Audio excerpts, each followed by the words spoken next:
Pankin tietoturvaongelmat jatkuvat. Uudistetuille verkkosivustoille on vielä tänään voinut siirtää sinne kuulumattomia kuvia, eikä pankkiautomaateiltakaan aina ole saanut nostettua rahaa. Illansuussa Sampo Pankin toimitusjohtaja Ilkka Hallavo pyysi asiakkailta anteeksi uudistuksen aiheuttamaa harmia. Sampo Pankin verkkopankin ongelmat jatkuivat tänään jo 3. päivää, vaikka pankin viestintäjohtaja jo eilen ehti ilmoittamaan, että tietoturvapuutteet on korjattu. Tietoturva-aukot johtuvat uuden alkeellisen järjestelmän haavoittuvuuksista. Cross-site scripting on ohjelmointivirhe verkkosivustolla, joka mahdollistaa sen, että ulkopuolinen taho pystyy rakentamaan verkko-osoitteen, joka sisältää ohjelmakoodia tai HTML-koodia. Ja kun tälle verkko-osoitteelle käyttäjä menee, lopputuloksena on väärennetty verkkosivusto, jonka osoite näyttää täysin oikealta. Aamulla verkossa kiersi sähköposteja, joissa verkkopankki.sampopankki.fi alkuinen esimerkkilinkki avasi tekaistun Nordean kotisivun.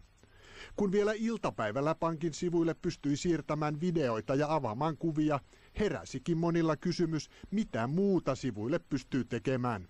Tämmöisellä skriptihyökkäyksellä pystyy muokkaamaan kaikkea, mitä kyseisellä verkkosivustolla näyttää näkyvän. Tämmöisellä voisi siis esimerkiksi tehdä erinäköisiä huijausyrityksiä tai phishing-hyökkäyksiä.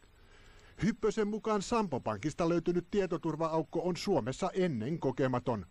Vastaavaa ei korkeaa turvallisuutta vaativilta verkkosivulta ole aikaisemmin löytynyt. Miten on mahdollista, että teidän uudessa järjestelmässä on näin alkeellista tietoturvaa? Tämä ei ole kysymys alkeellisesta tietoturvasta, vaan tässä oli kysymys ihan virhe. Kello on nyt 17. Vieläkö näitä tietoturva-aukkoja on? No me saatiin tuossa just tähän aikaan sitten korjattua tämä tilanne. Samaa kerrottiin uskottavuuskriisiä nyt potevasta Sampo Pankista eilenkin. Toimitusjohtaja Ilkka Hallavo pyysikin vihdoin illansuussa anteeksi pankin tietojärjestelmäuudistuksen ongelmista aiheutunutta harmia asiakkaille.